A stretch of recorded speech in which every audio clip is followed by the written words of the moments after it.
बिस्मिल्लाहिर्रहमानिर्रहीम अस्सलाम वालेकुम रहमतुल्लाह। नैब को आखिरकार ग्रीन सिग्नल मिल गया और नैब को इस हवाले से बता दिया गया। चंद दिन पहले नैब को कहा गया था कि आप फ़ाइलें तैयार करें करप्शन की, लूट मार की, मनी लॉन्ड्रिंग की, शहबाज शरीफ की, आसिफ जरदारी की, और ये जो फ़ाइलें हैं तैयार कर रखें। जैसे ही आपको ग्रीन सिग्नल मिलेगा उसके बाद आपने छापा मारना है और जो भी इसके अंदर मुलविस होगा मनी लॉन्ड्रिंग के अंदर, पैसा बाहर भेजने में, लूटमार करने में, उसको पकड़ा जाएगा, गिरफ़्तार किया जाएगा बग़ैर किसी दबाव के, रोक टोक के, बग़ैर किसी मसलहत हिकमत के। कोई अब उसके अंदर चीज़ और कोई उसके अंदर कोई रेफरेंस या कोई टेलीफोन कॉल किसी की कबूल नहीं की जाएगी। यह फ़ैसला हो गया। देखिए, आप ज़रा सोचें, एक स्टेटमेंट के ऊपर आपने गौर करना है। अभी चंद दिन पहले मोहसिन नकवी, जो कि इस्टेब्लिशमेंट के बड़े करीब है और वो इस वक्त मुल्क में सबसे ताकतवर तरीन सिविल साइड में अगर देखा जाए, मिलिट्री साइड में देखा जाए तो field marshal army chief general Asim Munir Pakistan के सबसे ताकतवर तरीन, और सिविल साइड में देखा जाए तो जरदारी, शहबाज शरीफ नहीं है सबसे ताकतवर तरीन, बल्कि मोहसिन नकवी ने एक स्टेटमेंट दी। उन्होंने कहा कि पाकिस्तान से तकरीबन कोई 100 अरब डॉलर्स। अब आपने ये अमाउंट चेक करनी, कितनी बड़ी अमाउंट है, बहुत बड़ी अमाउंट है।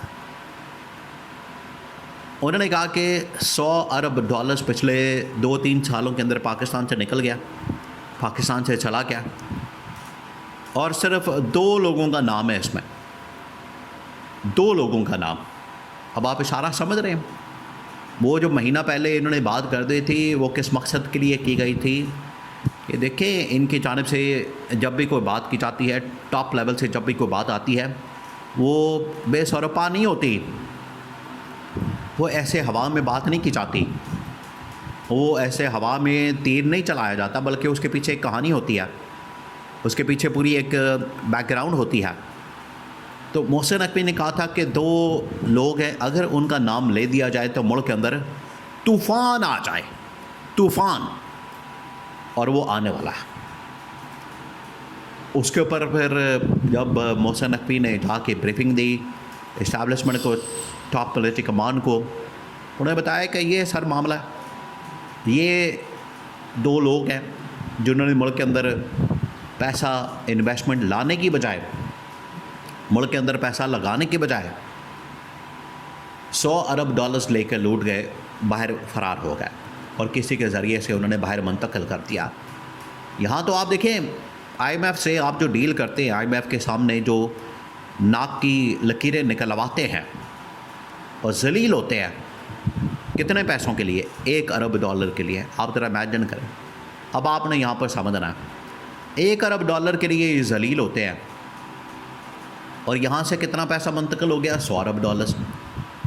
मतलब ये है कि आप 100 साल तक, ये 2 लोगों का पैसा है, तो अगर पूरे पाकिस्तान का पैसा मिला लिया जाए तो आपको कई हज़ार साल पैसे की ज़रूरत ही ना पड़े किसी से मांगने की।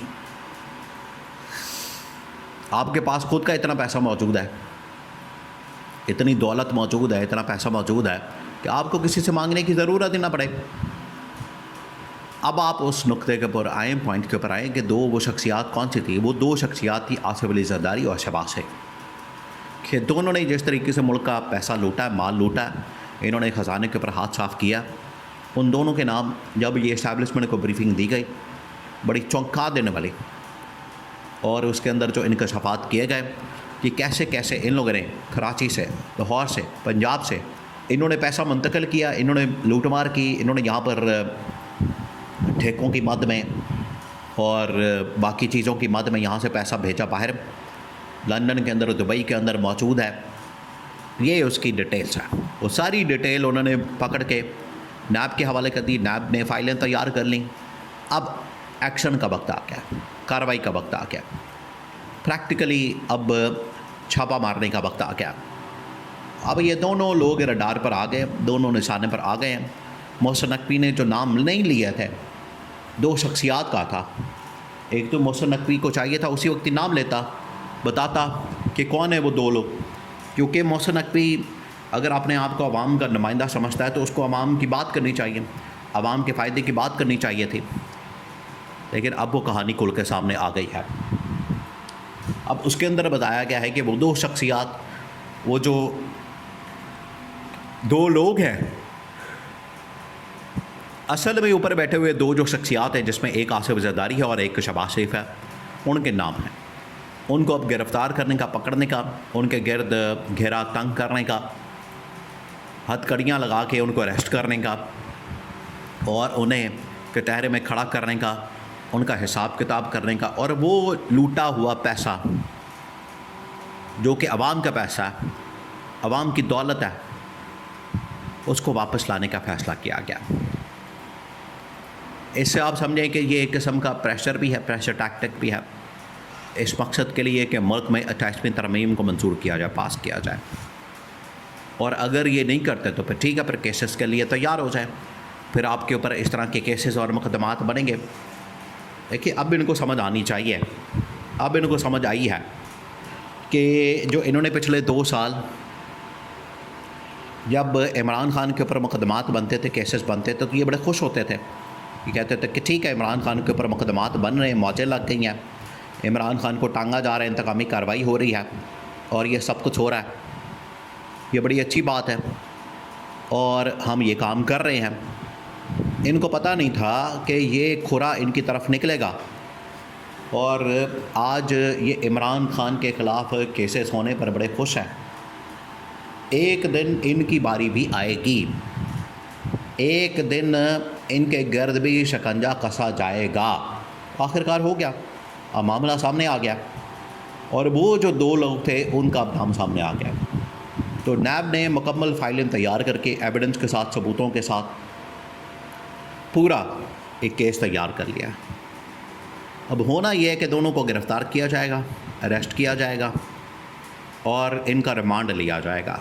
उसके बाद इनको अदालत के अंदर पेश करके ट्रायल शुरू कर दिया जाएगा और नैब अदालतों के अंदर बाकायदा इनके रेफरेंसेस डाले जाएंगे, सबके, जितने भी शरीफ ख़ानदान के, जरदारी ख़ानदान के लोग हैं, इन सब को पकड़ के जेल में भेजा जाएगा और इनके ऊपर केसेस और मुकदमात किए जाएंगे और उस वक्त तक इनको बाहर नहीं आने देना।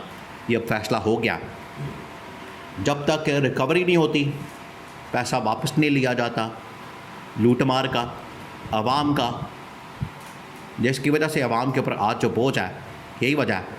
आवाम बेचारी महंगाई बर्दाश्त करती है, बेरोज़गारी बर्दाश्त करती है, मुल्क की तबाही और बर्बादी बर्दाश्त करती है। उसके पीछे वजह ये है कि इन्होंने मुल्क का पैसा लूटा है और IMF से ये पैसा लेते हैं और आवाम के ऊपर ये दबाव डालते हैं। लेकिन अब इनकी बारी आ गई है।